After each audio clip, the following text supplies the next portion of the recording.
Hello, आज है शिवरात्रि। तो शिवरात्रि की हार्दिक शुभकामनाएं। और शिवरात्रि के उपलब्ध में आज हम शंकर भगवान के भजन लेके आए हैं जो कि बहुत सुंदर है। ज़रूर सुनिए,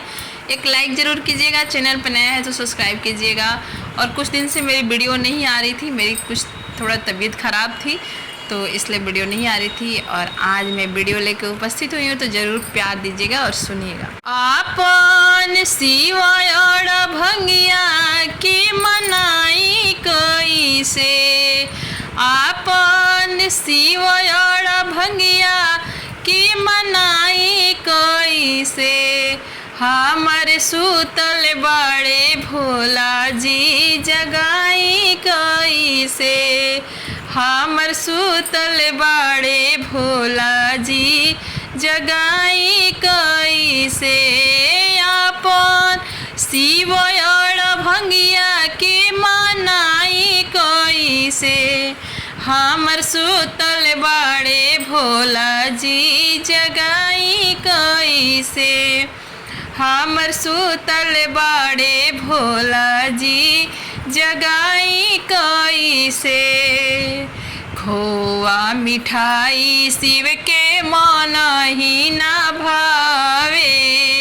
भंगिया धतुरवा में मनवा लो भावे, खोआ मिठाई शिव के मन ही न भावे,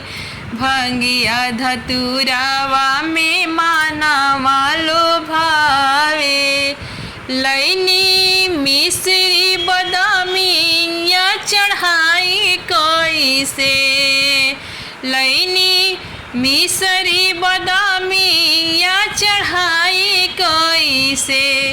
हमर सुतल बड़े भोला जी जगाई कैसे, हमर सुतल बड़े भोला जी जगाई कैसे। महला अटारी शिव के मन ही न भावे, पर्वत पहाड़ी पर धुनिया रमावे, महला अटारी शिव के मन ही न भावे, पर्वत पहाड़ी पर धुनिया रमावे, लैनी मिर्गा के छालावा बिछाई कैसे, लैनी मिर्गा के छालावा बिछाई कैसे, हमर सुतल बड़े भोला जी जगाई कैसे, हमर सुतल बड़े भोला जी जगाई कैसे, आपन शिवाय भंगिया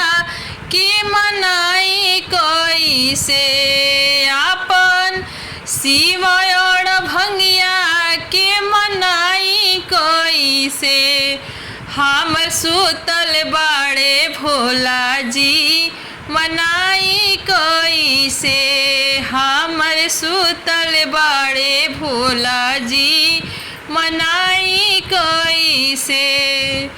पियरी से पियरी भोला के मन ही न भावे,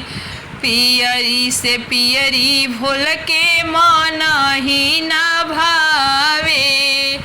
मिर्गा के छालावा में मनवा लो भावे, मिर्गा के छालावा में मनवा लो भावे, लैनी पियरी से धोतिया चढ़ाई कैसे, लैनी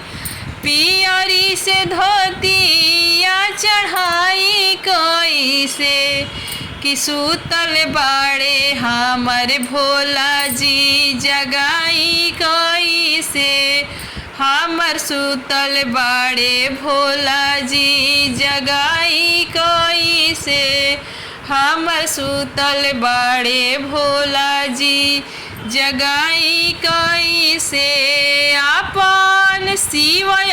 भंगिया के मनाई कैसे, आपन शिव और भंगिया के मनाई कैसे कि हमर सुतल बाड़े भोला जी जगाई कैसे, हमर सुतल बाड़े भोला जी जगाई कैसे। प्लीज़ मेरी गीत अच्छी लगी तो प्लीज़ एक लाइक कीजिएगा और चैनल पर नया है तो सब्सक्राइब कीजिएगा। एक